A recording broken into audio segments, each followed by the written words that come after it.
Amigo y amiga que me escuchas, te damos la bienvenida a Púlpito Reformado, la voz de la Reforma Protestante en Puerto Rico y la voz oficial de la Iglesia Presbiteriana Reformada en San Juan.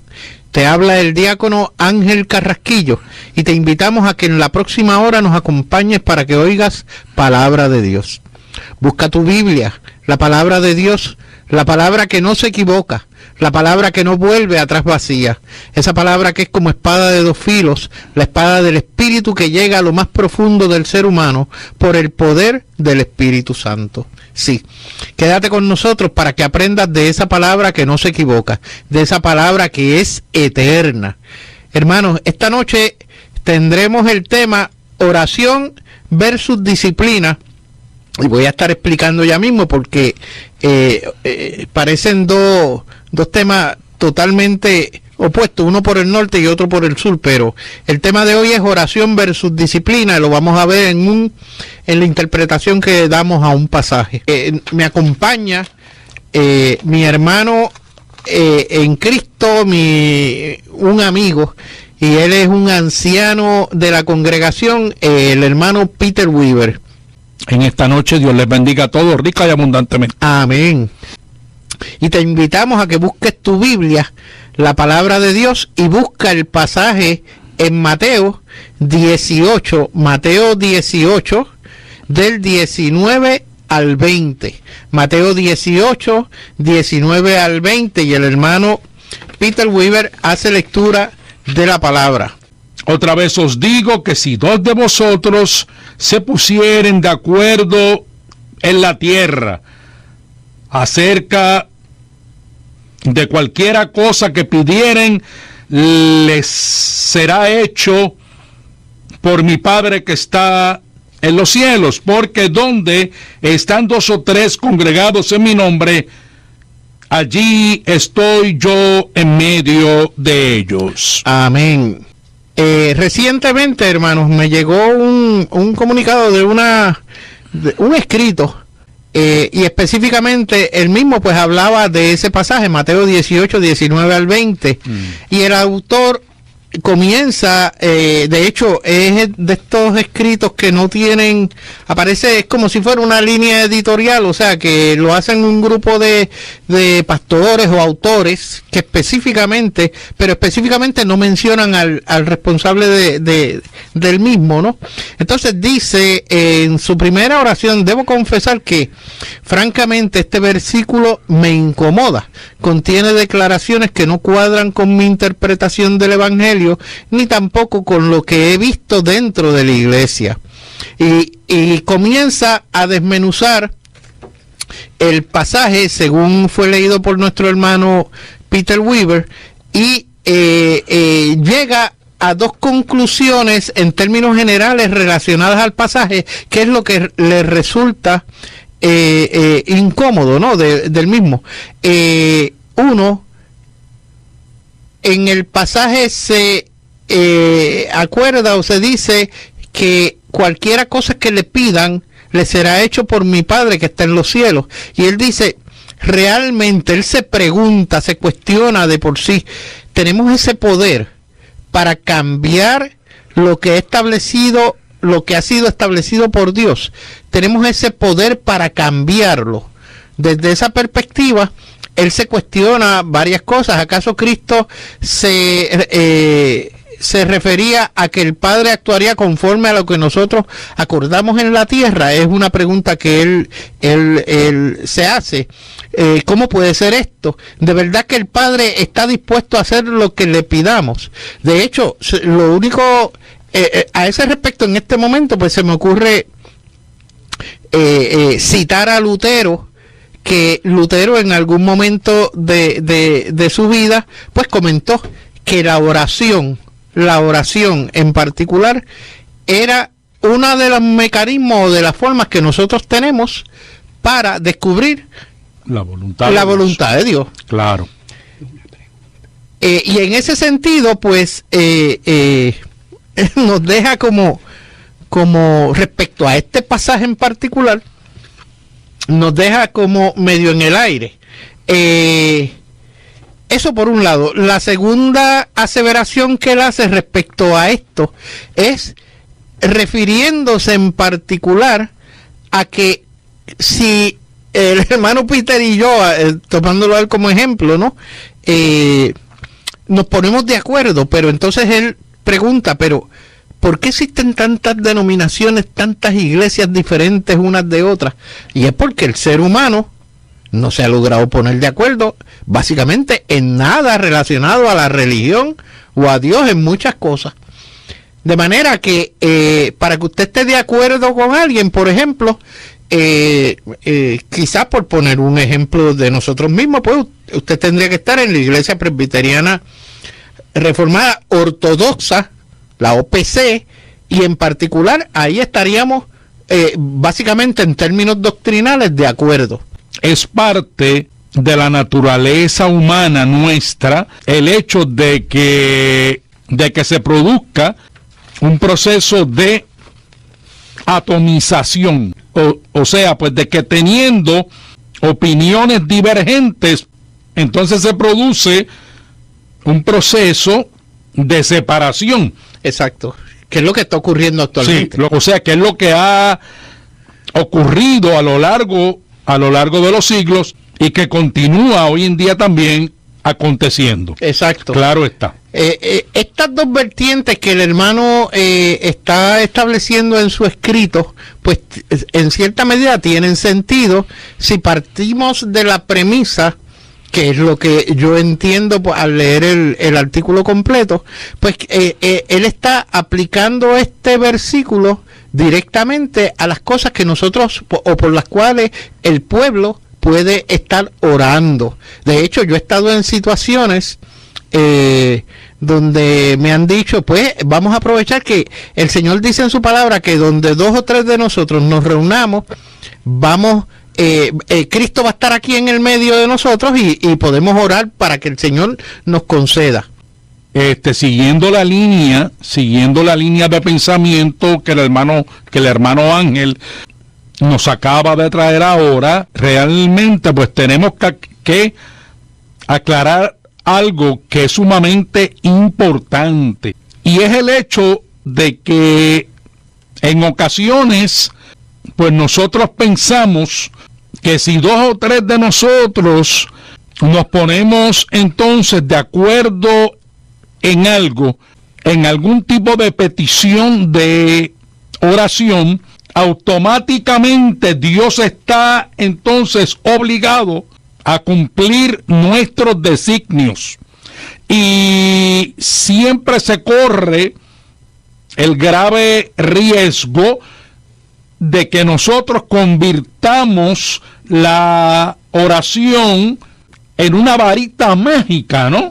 Sencillamente para que Dios conceda nuestras peticiones, pero que a veces como que cruzamos la raya y no son meramente peticiones, sino que a veces son meros caprichos humanos. Amén. Y creemos erróneamente, tengo que decirlo, que eso es un muy grave error y que la Biblia en ningún momento nos garantiza eso a nosotros. Por un lado, y entonces específicamente, cuando esto se aplica a ese concepto, oiga, entonces pregunto yo. Entonces yo me voy ahora mismo yo me puse de acuerdo con Peter y vamos a orar. Pero y si yo me voy a la otra habitación aquí en el estudio, me voy a otra habitación, yo no puedo orar allí porque Dios no está conmigo, porque no habemos 2 o más reunidos. Esa es la problemática de este pasaje. En particular, está diciendo algo que no es correcto en la forma en que lo estamos aplicando. Si usted busca en una concordancia bajo el tema o la opción de oración, este pasaje de Mateo 18, usted no lo va a encontrar dentro de esa categoría o de ese tópico como oración, porque no se refiere al concepto o a la oración en particular del hermano en la iglesia, ni porque haya 1, 2 o 10 reunidos en nombre de Cristo. Aparte de que, vamos a ponerlo de esta forma, cuando usted es cristiano, Dios no mora en su corazón a través del Espíritu Santo. Por lo tanto, Dios va a estar siempre con usted, usted esté solo o no. Si usted está solo, Dios está con usted, Cristo está con usted, el Espíritu Santo está con usted morando ahí en su interior. 2. Si estoy con el hermano Peter en la misma habitación, el Espíritu Santo está con nosotros en todo momento. Dios está con nosotros en todo momento. Claro. De manera que ya de por sí el pasaje obviamente no se refiere entonces a que busquemos la oración. El pasaje se está refiriendo a la disciplina. La disciplina eclesiástica. Cuando usted lee el pasaje completo, que comienza, si no me equivoco, en el versículo 15, Mateo 18, 15 al 20, pues el pasaje dice así: por tanto, si tu hermano peca contra ti, ve y repréndele, estando tú y él solos. Si te oyere, has ganado a tu hermano. De manera que si usted ve a un hermano en la calle, y estoy... me detuve ahí en el 15, si usted ve a su hermano cometiendo algún pecado, alguna falta con respecto a lo que Dios ha establecido, violentando un mandamiento, por ejemplo, vamos a ponerlo así más dramático, pues usted va y le dice: mira, hermanito, te vi haciendo tal y tal cosa, lo llama, le llama la atención, repréndele, estando ustedes solos. O sea, no haga eso de llamarle la atención a nadie en público. Cuando usted va a regañar a alguien, hágalo solo, hágalo aparte, busque una habitación aparte o llámelo aparte. Mira, vamos a tomarle un café y hablamos de esto. Mas si no te oyere, dice el 16, toma aún contigo a 1 o 2, para que en boca de 2 o 3 testigos conste toda palabra. De manera que ya el Señor le está diciendo: si usted ve que el pecador, la persona en particular, continúa envuelto en su acto pecaminoso, usted debe entonces ponerse de acuerdo con 1 o más personas, 1 o 2, no vaya a llevar una multitud, no, 1 o 2 personas se ponen de acuerdo. Mira, yo vi a fulano de tal haciendo tal cosa y yo me acerqué a él, le expliqué que no debía seguir en esa actitud pecaminosa, en esa línea, y él aparentemente continúa en eso. Entonces se pone de acuerdo con la persona que va a ser su testigo en particular, y con ese testigo entonces usted va a donde este hermano y le llama la atención delante del testigo. El testigo entonces lo que va es atestiguar que usted habló con él, y va a ver la reacción del individuo que está cometiendo la falta, ¿no? El pecado. Si no los oyere, dice el 17, dilo a la iglesia, y si no oyere a la iglesia, tenle por gentil y publicano. O sea, si esto va al foro de la iglesia, a los ancianos en la iglesia, al pastor en la iglesia, y el hermanito insiste y continúa, entonces la iglesia tiene que, como dice Pablo con respecto en Corinto, en la iglesia de Corinto había un problema serio, y Pablo le llama la atención a la iglesia diciendo que por qué no han salido de esa persona. O sea, que lo que está es dañando la iglesia en particular. El testimonio de la iglesia ante los ojos del mundo. Del mundo. De cierto digo, dice el versículo 18, que todo lo que atéis en la tierra será atado en el cielo, y todo lo que desatéis en la tierra será desatado en el cielo. Otra vez os digo. Fíjense que está, ese otra vez hace referencia a lo que acabamos de leer del 18. Me permito leerles de nuevo el 18. De cierto digo, que todo lo que atéis en la tierra será atado en el cielo, y todo lo que desatéis en la tierra será desatado en el cielo.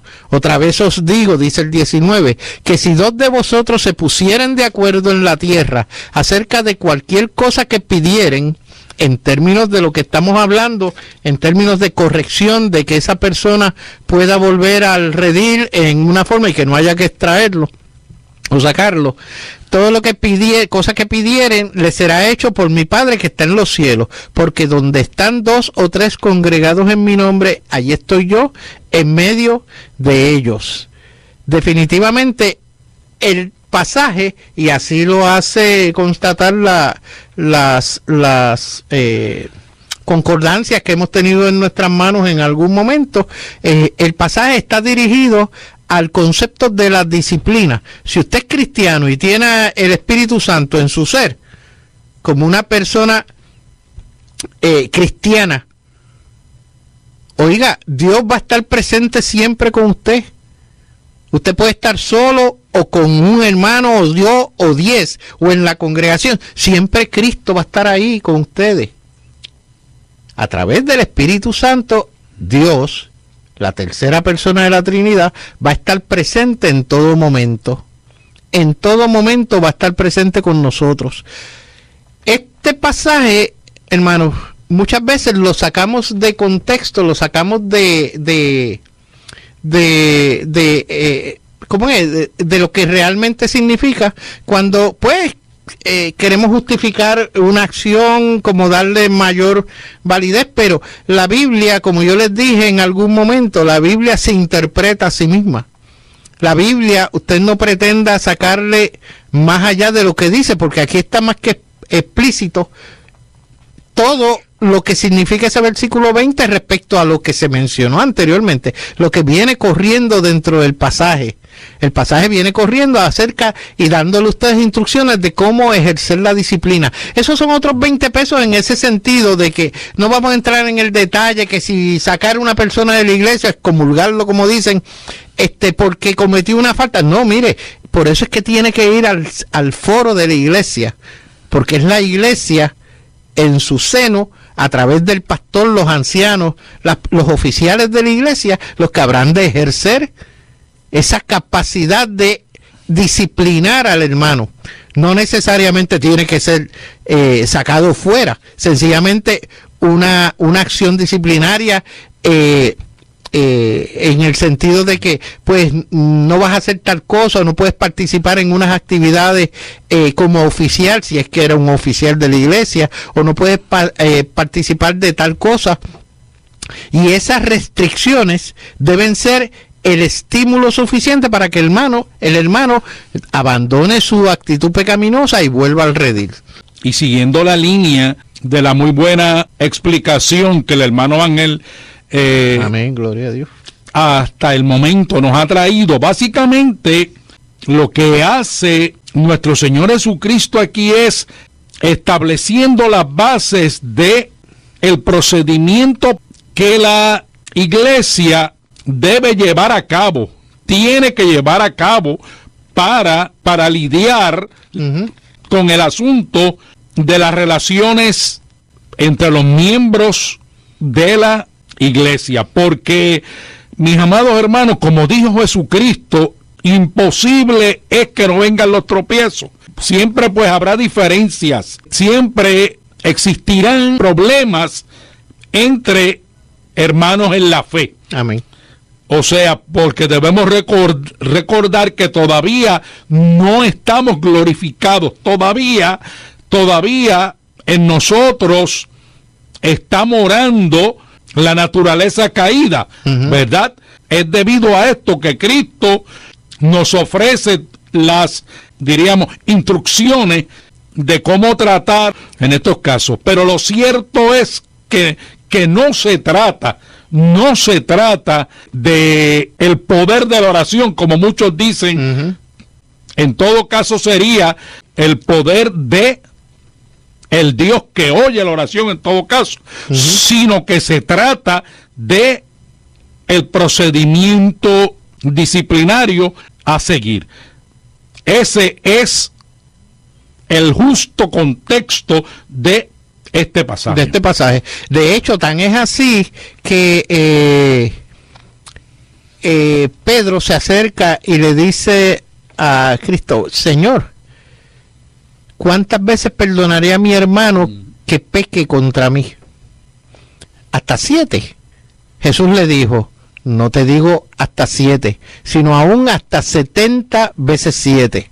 O sea, la disciplina eclesiástica que estamos hablando, de hecho, es exageradamente flexible, porque la búsqueda es provocar que el hermano, a través de este consejo de sus hermanos en la iglesia, en la fe, lo muevan a que arrepentimiento, para que vuelva a los caminos del Señor y no haya que sacarlo. Pero oiga, usted conoce, y a lo mejor conocen hasta mejor que uno, las actitudes humanas que muchas veces tenemos, que nos queremos hacer de la vista larga, no queremos entender lo que está pasando y queremos permanecer en esa actitud pecaminosa, oiga, haciéndole daño, como decía el hermano Peter ahorita, al testimonio de la iglesia como un cuerpo. Cuando usted comienza a afectar ese testimonio, ya la iglesia tiene que intervenir directamente con esa persona, con ese hermanito, y entonces tomar acción disciplinaria. Lamentablemente, y aunque eso es tela de otro programa, muchas iglesias con el ay bendito que nos caracteriza como pueblo, pues no ejercemos la disciplina como debe ser. Ay bendito, pero es que fíjate, es que el hermanito bendito a lo mejor no está consciente. Pues entonces tenemos que hacerlo consciente, 1, y 2, que es peor todavía. Sí, pero fíjate que esta persona también muchas veces, y esto va a sonar sumamente fuerte, pero esta persona yo no me atrevo a decirle nada, porque esta persona es un buen ofrendante en la iglesia, o sea, él aporta mucho a la iglesia y es chévere en las actividades y gozoso siempre en todo momento. Oiga, es un problema serio. Esto es un problema serio, porque la iglesia bíblicamente está llamada a ejercer disciplina en todos sus miembros. El Señor, a quien ama, disciplina. Vamos a pasar entonces a leer la noticia de hoy. Salen a la luz 25 textos inéditos de la Biblia de 2000 años viejos. Si se confirma la autenticidad de los documentos, uno de ellos sería el primer fragmento del libro de Nehemías descubierto en las cuevas de Qumran. Uno de los manuscritos de más de 2000 años con textos bíblicos descubiertos en Israel, según los eruditos de Frank Turek, han publicado en 2 libros el hallazgo de más de 25 fragmentos inéditos de libros del Antiguo Testamento que forman parte de los llamados manuscritos del Mar Muerto. Provienen de las cuevas de Qumran en Israel, al este de Jerusalén, y se han datado como de hace más de 2000 años. Los diversos fragmentos contienen partes del Génesis, el Éxodo, el Levítico, el Deuteronomio, los libros de Samuel, Ruth, Reyes, Miqueas, Jeremías, Joel, Josué, Jueces, Proverbios, Números, Salmos, Ezequiel, Jonás y Nehemías. Los 25 fragmentos de los rollos recién publicados fueron adquiridos por 2 coleccionistas diferentes. Algunos de estos fragmentos deben haber venido de Qumran, probablemente la cueva número 4, mientras que los otros pueden haber derivado de otros sitios en el desierto de Judea, afirma Emanuel Toff, profesor de la Universidad Hebrea de Jerusalén. Los especialistas ahora evalúan si todos ellos son pergaminos auténticos o si alguno se trata de una copia o de textos apócrifos. Un experto ha declarado el portal Life Science que este hallazgo es solo la punta del iceberg, y ponen como ejemplo que 70 fragmentos de Qumran han aparecido en el mercado de antigüedades desde el 2002. El gobierno israelí trabaja para evitar el tráfico de este material histórico y cultural, adelantándose que sus investigaciones en la región para lograr descubrir estos tesoros culturales antes de que los saqueadores entren en la zona para robarlos. Fragmentos de Nehemías y Levítico. Entre los documentos ahora publicados se encuentran fragmentos del libro de Nehemías cuyos registros no habían sido encontrados hasta la fecha en los rollos del Qumran. El fragmento relata la visita de Nehemías a una Jerusalén en ruinas, encontrando que sus puertas habían sido consumidas por el fuego. De acuerdo con el texto del fragmento, Nehemías inspecciona los restos del muro, muro, antes de comenzar a trabajar en la reconstrucción de ellos. De acuerdo con el texto del fragmento, Nehemías inspecciona los restos del muro antes de comenzar a trabajar en la reconstrucción de ellos. es increíble, la noticia tiene muchas más datos, pero son datos que vamos a comentarlo ahorita, o sea, datos que en lo personal yo no necesito de ese tipo de verificación.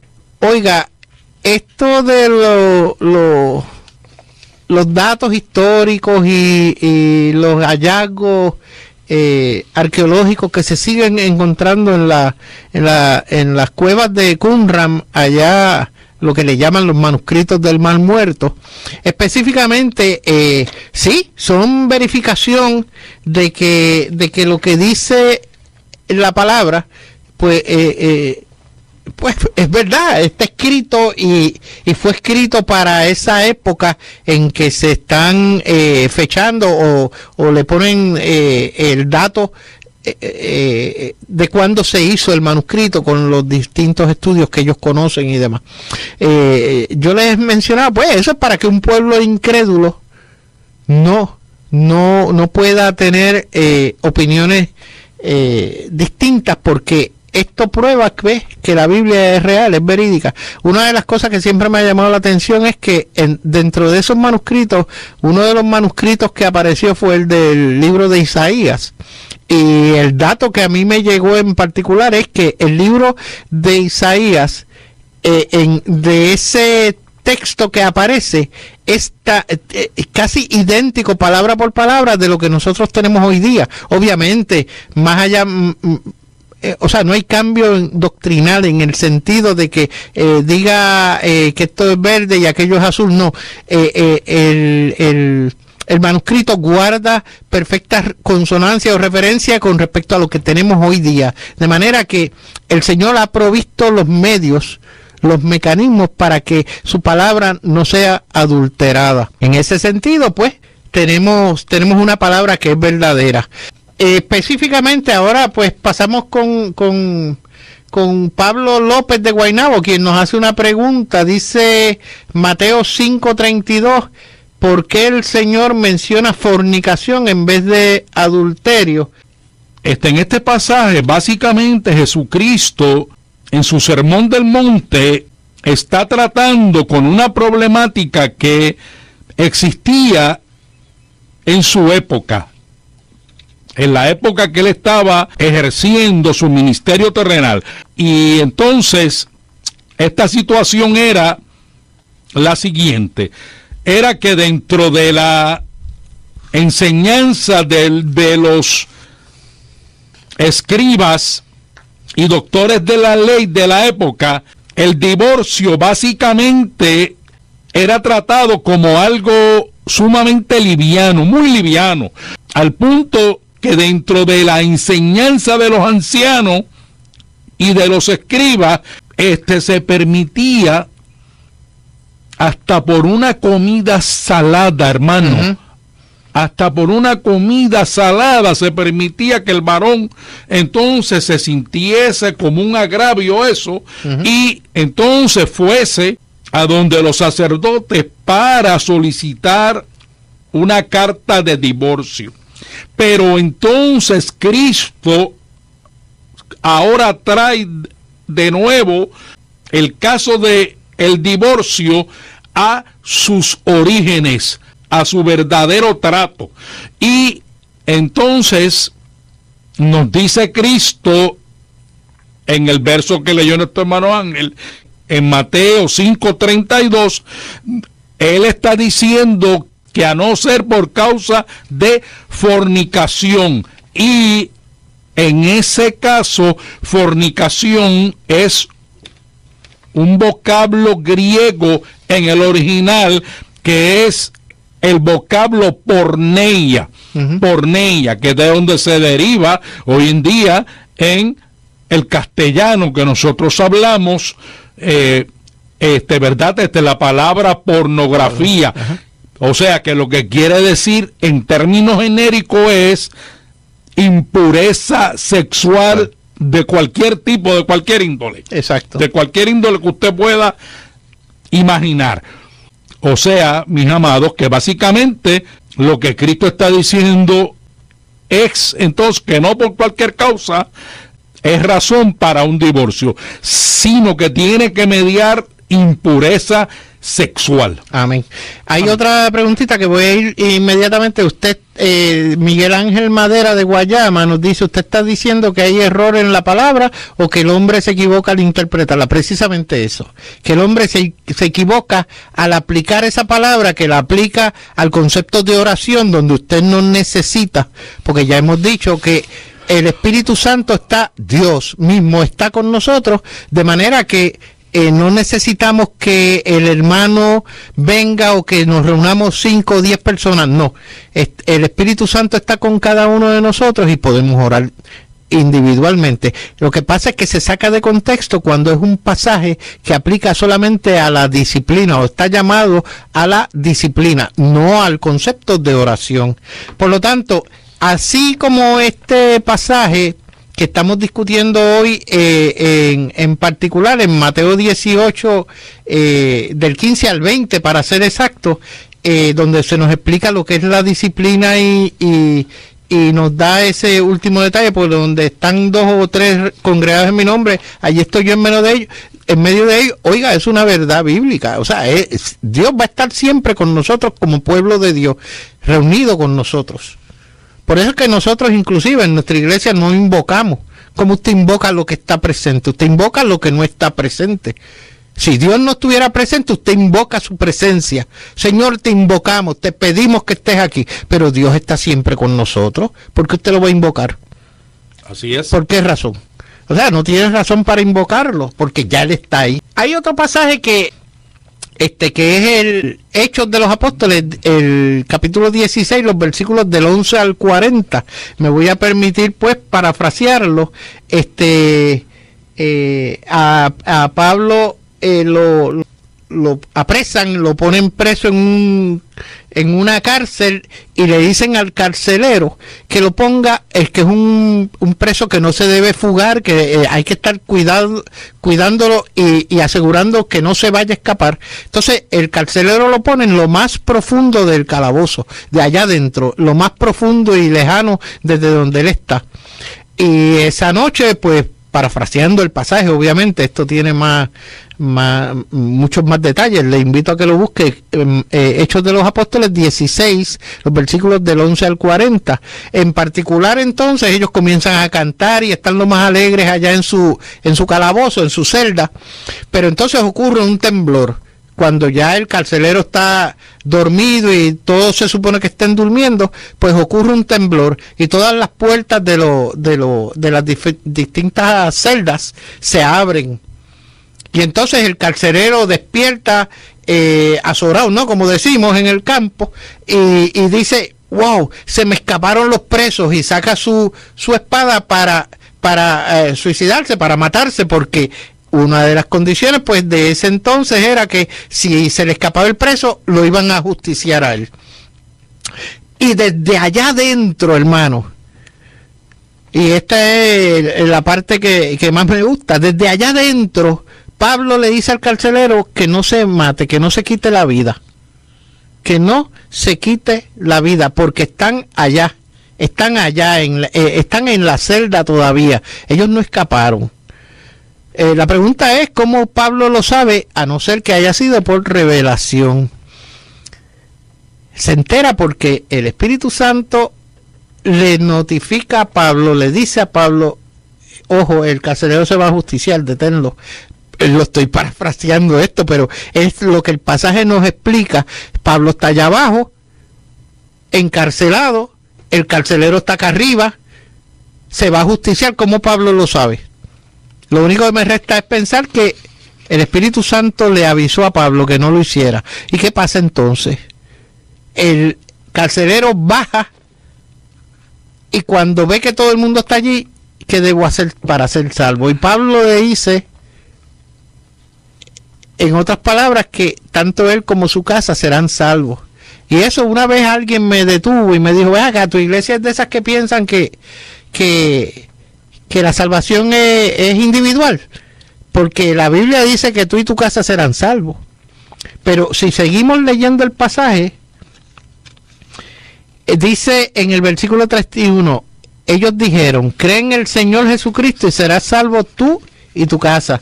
Y le hablaron la palabra del Señor a él y todos los que estaban en su casa. Y él tomándolos en aquella misma hora de la noche, les lavó las heridas y enseguida se bautizó él con todos los suyos, a través de la palabra de Pablo. Y llevándolos a su casa, les puso la mesa y se regocijó con toda su casa de haber creído a Dios. O sea, todos fueron salvos porque todos hicieron ¿qué? Aceptaron a Cristo como su Salvador personal. Hay veces que nos dormimos en las pajas. La salvación es individual, Peter. Definitivamente que lo es. Y nos pensamos que como yo estoy en la iglesia, pues mis nenes van a estar en la iglesia. O sea, y van a continuar ahí. Y ojo, muchas veces no es así. Ustedes conocen mejores ejemplos que yo, los que están en la iglesia, que han visto ese ejemplo. O sea, no todos los que están en la iglesia han de seguir en la iglesia. Queremos que nos escribas. Púlpito Reformado, P.O. Box 363864, San Juan, Puerto Rico 00936.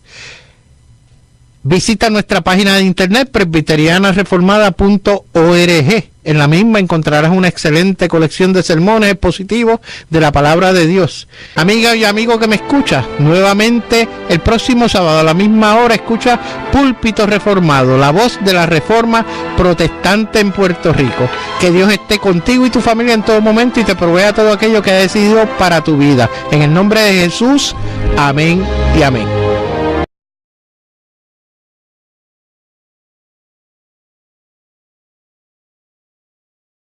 En medio de ellos. Amén. Recientemente, hermanos, me llegó un comunicado de un escrito, y específicamente el mismo pues hablaba de ese pasaje, Mateo 18, 19 al 20, y el autor comienza, de hecho es de estos escritos que no tienen, aparece, es como si fuera una línea editorial, o sea que lo hacen un grupo de pastores o autores que específicamente no mencionan al responsable del mismo, ¿no? Entonces dice en su primera oración, debo confesar que francamente este versículo me incomoda, contiene declaraciones que no cuadran con mi interpretación del Evangelio ni tampoco con lo que he visto dentro de la iglesia. Y comienza a desmenuzar el pasaje según fue leído por nuestro hermano Peter Weaver y llega a dos conclusiones en términos generales. Amigo y amiga que me escuchas, te damos la bienvenida a Púlpito Reformado, la voz de la Reforma Protestante en Puerto Rico y la voz oficial de la Iglesia Presbiteriana Reformada en San Juan. Te habla el diácono Ángel Carrasquillo y te invitamos a que en la próxima hora nos acompañes para que oigas palabra de Dios.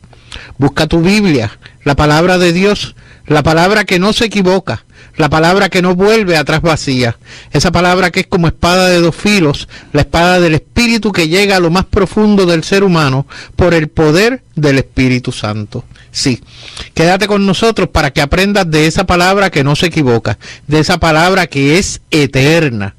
Hermanos, esta noche tendremos el tema oración versus disciplina. Y voy a estar explicando ya mismo porque parecen dos temas totalmente opuestos, uno por el norte y otro por el sur, pero el tema de hoy es oración versus disciplina, lo vamos a ver en las interpretaciones relacionadas al pasaje, qué es lo que le resulta incómodo, ¿no? del mismo. Uno, en el pasaje se acuerda o se dice que cualquiera cosa que le pidan le será hecho por mi Padre que está en los cielos. Y él dice, realmente él se pregunta, se cuestiona de por sí, tenemos ese poder para cambiar lo que ha sido establecido por Dios. Tenemos ese poder para cambiarlo. Desde esa perspectiva, él se cuestiona varias cosas. ¿Acaso Cristo se se refería a que el Padre actuaría conforme a lo que nosotros acordamos en la tierra. Es una pregunta que él se hace. ¿Cómo puede ser esto? De verdad que el Padre está dispuesto a hacer lo que le pidamos. De hecho, lo único a ese respecto en este momento, pues se me ocurre citar a Lutero, que damos a un pasaje. Me acompaña mi hermano en Cristo, un amigo, y él es un anciano de la congregación, el hermano Peter Weaver. En esta noche Dios les bendiga a todos rica y abundantemente. Amén. Y te invitamos a que busques tu Biblia, la palabra de Dios, y busca el pasaje en Mateo 18, del 19 al 20. Mateo 18, 19 al 20, y el hermano Peter Weaver hace lectura de la palabra. Otra vez os digo que si dos de vosotros se pusieren de acuerdo en la tierra acerca de cualquiera cosa que pidieren, les será hecho por mi Padre que está en los cielos, porque donde están dos o tres congregados en mi nombre, allí estoy yo. Lutero en algún momento de su vida, pues comentó que la oración en particular era una de los mecanismos o de las formas que nosotros tenemos para descubrir la voluntad de Dios. Claro. Y en ese sentido, pues, nos deja como respecto a este pasaje en particular, nos deja como medio en el aire.